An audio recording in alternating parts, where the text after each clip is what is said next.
ونصلي على رسوله الكريم أما بعد فأعوذ بالله من الشيطان الرجيم بسم الله الرحمن الرحيم وإذا بلغ الأطفال منكم الحلم فليستأذنوا كما استأذن الذين من قبلهم كذلك يبين الله لكم آياته والله عليم حكيم والقواعد من النساء اللاتي لا يرجون نكاحا فليس عليهن جناح أن يضعن ثيابهن غير متبرجات بزينة وأن يستعففن خير لهن والله سميع عليم۔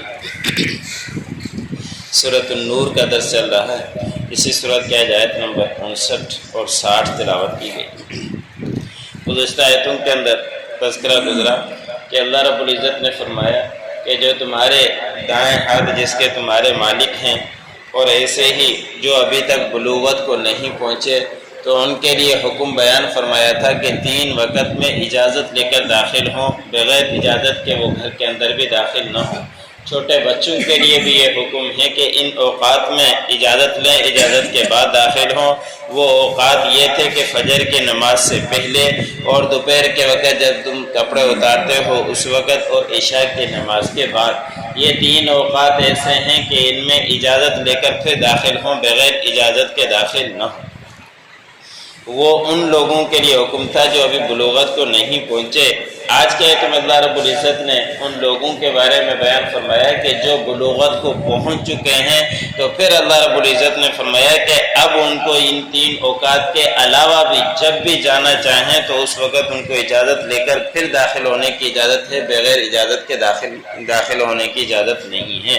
کہ جب ان کو اجازت لیں، اجازت دی جائے تو گھر کے اندر داخل ہوں، ورنہ داخل نہ ہوں۔ جس طرح کہ اس سے 3-4 رکوع پہلے یہ بات گزر چکی کہ اللہ رب العزت نے فرمایا کہ جب بھی کسی کے پاس جاؤ تو ان کے دروازے کو بجاؤ، اجازت لو، اجازت لینے کے بعد سلام کرو۔ سلام لینے کا بھی ایک اجازت لینے کا طریقہ ہے، سلام کا جواب آ جائے پھر اجازت لو، پھر اس کے اندر داخل ہو۔ اب بلوغت کی حد کون سی ہے کہ بلوغت کے اندر کب بچہ اور بچی بلوغت کو پہنچتے ہیں، تو اس کے اندر کچھ اقوال مختلف ہیں کہ کچھ علماء اکرام نے لکھا ہے کہ بلوغت یہ ہے کہ جب بچے کو احتلام ہو جائے اور بچی کو حیض آنا شروع ہو جائے تو یہ بلوغت ہے۔ اور بعد نے کہا ہے کہ جب بچہ 16 سال کو ہو جائے اور بچی 15 سال کو ہو جائے تو یہ بلوغت کو پہنچ جاتی ہے۔ اور کچھ نے کہا ہے کہ جب 18 اور 17 سال کے ہو جائے تو اس وقت کی بلوغت ہو جاتا ہے۔ یہ ماحول کے اعتبار سے فرق پڑ جاتا ہے، کبھی کم عمر میں بلوغت کو پہنچ جاتی ہے کہ جیسے لازمی نہیں ہے کہ 15-16 سال ہو، اور بعض کا ماحول ایسا ہوتا ہے کہ آگے چل کر زیادہ عمریں ہو جاتی ہے، اس کے بعد بلوغت ہوتی ہے۔ بس جب بلوغت کو پہنچ جائیں تو اس کے بعد اللہ رب العزت نے فرمایا کہ کسی کے پاس بھی بغیر اجازت کے داخل ہونے کی اجازت نہیں ہے۔ تو اللہ رب العزت نے اسی طرح تمہارے لیے آیات بیان فرماتے ہیں، اور اللہ رب العزت علم والے بھی ہیں، حکمت والے بھی ہیں۔ ہر حکم ان کا حکمت سے خالی نہیں ہوا کرتا، اور بڑے حکیم ہیں، بڑے بہترین فیصلے کرنے والے ہیں۔ جو حکم دیتے ہیں وہ ضرور اس کے اندر کوئی حکمت ہوا کرتی ہے، اور ہر چیز کو جاننے والے ہیں۔ جو یہ حکم دیا ہے اجازت لینے کا، اس کے اندر بھی بڑے احکام ہیں جو ہمارے علم میں نہیں لیکن اللہ رب العزت کے علم میں ہیں۔ اس لیے اللہ رب العزت نے ان اوقات میں بلوغت کے بعد اور بلوغت سے پہلے اجازت لینے کو ضروری قرار دیا۔ پھر اگلی آیت میں اللہ رب العزت نے فرمایا کہ وہ عورتیں جو اتنی بوڑھی ہو چکی ہیں کہ اب وہ نکاح کے لائق ہی نہیں، نکاح نہیں کر سکتی، ان کو شوق بھی نہیں ہو سکتا، تو ایسی عورتوں کے لیے حکم ہے کہ وہ پردے کے اندر رہے، لیکن جو زائد کپڑے ہیں وہ اتار سکتی ہے۔ گھر کے اندر بڑی چادر اوڑھنا جیسے پردے کے لیے ضروری ہے وہ نہیں، گھر کے اندر نہیں رکھ سکتی، وہ اتار سکتی ہے۔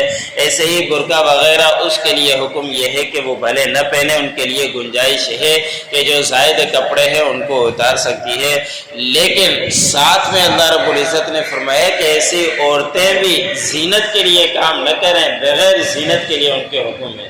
اندازہ کیجئے کہ جب عورت جوان ہو اور زینت کے ساتھ باہر نکلے پھر کس طرح کے معاملات ہوں گے۔ یہ تو بوڑھی عورت جو نکاح نہیں کر سکتی ان کے لیے گھر کے اندر رہتے ہوئے وہ زائد کپڑوں کو اتار سکتی ہے کہ برقع نہیں پہن سکتی، ایسے ہی ایک بڑی چادر بھی نہیں پہن سکتی، لیکن پھر حکم دیا کہ وہ زینت ظاہر کرنے کے لیے نہ ہو۔ بوڑھی عورت وہ کیا زینت ظاہر کرے گی، لیکن اس کے لیے بھی یہ حکم ہے۔ لیکن پھر جوان عورتوں کے لیے اور جوان بچوں کے لیے کتنا احکام سخت ہوں گے اس کا اندازہ خود لگا دیجئے۔ پھر اللہ رب العزت نے فرمایا کہ اگر وہ کپڑے پہن کر رکھے اس کے لیے پھر بھی بہتر ہے کہ وہ زائد کپڑے بھی نہ اتارے، اس کے لیے اچھا یہی ہے کہ وہ پردے کے اندر رہے۔ اب یہ بوڑھی عورت کو یہ حکم دیا جا رہا ہے تو جوان کے لیے اس سے اندازہ ہم لگا سکتے ہیں۔ ان کو رعایت تو دی ہے کہ کوئی گناہ نہیں ہے، لیکن اللہ رب العزت نے فرمایا کہ اچھی بات اور پاکائی اس کے لیے یہی ہے کہ اس حالت میں بھی وہ پردے کے اندر رہے، بغیر پردے کے اندر نہ رہے کہ بڑی چادر اپنے اوپر اوڑھ کر رکھے۔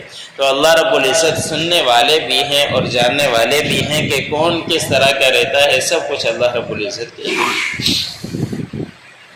وَإِذَا بَلَغَ الْأَطْفَالُ مِنْكُمُ الْحُلُمَ، اور جب بچے تم میں سے جوانی کو پہنچ جائیں، بلوغت کو پہنچ جائیں، فَلْيَسْتَأْذِنُوا كَمَا اسْتَأْذَنَ الَّذِينَ مِنْ قَبْلِهِمْ، بس انہیں چاہیے کہ وہ اجازت لیں جس طرح کہ ان سے پہلے وہ اجازت لیا کرتے تھے۔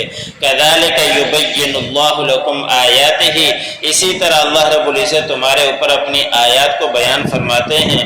وَاللَّهُ عَلِيمٌ حَكِيمٌ، اللہ رب العزت جاننے والے اور حکمت والے ہیں، کوئی کام بھی ان کا حکمت سے خالی نہیں۔